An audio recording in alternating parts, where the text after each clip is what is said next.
Hello friends, welcome to my channel Sushant. Today we are at the next topic, that is the practical Rook Endgames. We are at the fifth position of our topic. We have got a game position, Ullman White and Gulko Black. Both are grandmasters, and we can see that this is a continuation from our theoretical Rook Endgame section. We have got a position very much related to that, and let's see how that knowledge can help us to understand this position. When we look at this position, immediately we can see that two advantages are there for black. One, the white king is far away from the pawn, and second, the rook position, we see the distance of rook from the pawn, there is gap of just 2 files.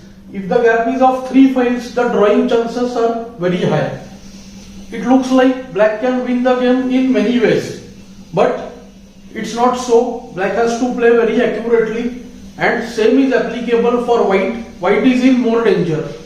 The game went with the move king f5, but this allows white to get one drawing opportunity.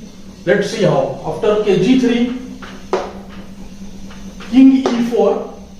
Now black is all set to take his king to d3 and pawn to e2, and we see that the checks from the rook will not help. Let us understand why.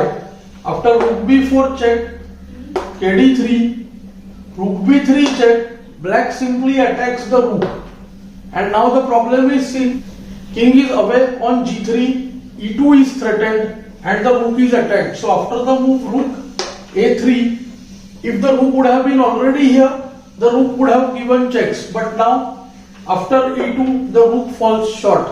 To rook a2 check, king can just attack the rook, force the rook to move away. Rook into e2, then rook e2, rook is lost, and after rook a1 as well, e1 queen, rook e1, and black wins. But if we understand our previous topic, we will come to know that there is still some chance after the move kg2. The king is heading to the f1 square, and in some lines he is going to give checks from the side. For instance, the move rook f6. The rook is cutting off the king now, and the threat is simple. He wants to play kd3 without allowing king f1. Now white has the move rook a1, and as we saw in the last lesson, after rook f2 check, kg3 is very well possible, because as soon as the king reaches d3, the rook checks start from the side, and we will reach the position which we discussed in the last theoretical position. After the moves rook f2, kg3, kd3, then rook check, and if rook d2, then rook check, kd3, rook check, ke2, and rook a1. And white is not allowing the king to settle on the 8th rank. White is about to play the move kg2 soon, and the position holds. So after ke4, kg2, and now rook g6 check. This forces the king to go to the f1 square, and after kf3, black thought that he is winning the game, because we know that the passive defense with the rook doesn't work against the central pawns. White blundered here and lost the game, but there is just one way to hold the position before black manages to improve his rook. Now this rook is going to the h6 square to threaten mate from h1. White should play the only correct move rook b2 here, which gives a tactical chance. This technique I have discussed in a very initial lesson, where I discussed about tactics in the Rook Endgame. So these are some basic tactics which I have discussed over there.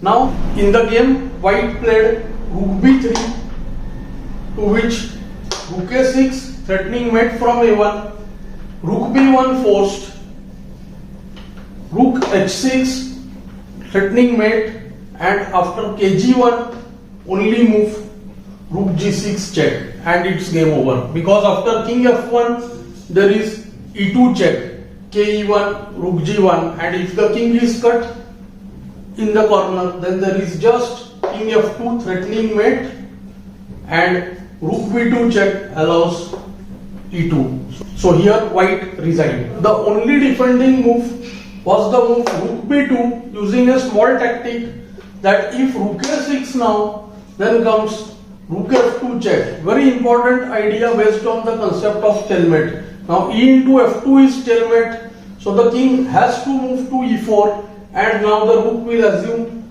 its position far away from the pawn and the rook goes behind to give checks. And now after kd3, rook check and we return to the Philidor position and white is able to hold the game. Finally, let us see at the initial position if there was any other way for black to win the game.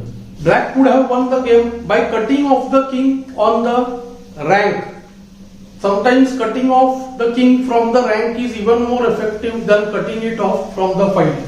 After the move e2, rook e1 forced, black was queening the pawn and comes rook e3. The rook is cutting the king's entry to the f2 square and after kg4, ke5, we see that white is in a zugzwang now. The black king will soon approach the d2 square and attack the rook. So after any move like king h4, king f4, further pushing the king away, and here we see just kf3 followed by kf2 and game over. If king goes to h5 first, then also just kd4, kg4, kd3, king f4, and we see this rook can just go away and next move kd2 and again black wins. So we can say that black would have missed the chance of winning the game, but for white also finding the defense during the game was not that easy. It's very important to study these Rook Endgames. They can help us to save our points during the actual game. I hope you are finding these lessons useful. Do like, share and subscribe the channel. Thanks for your time.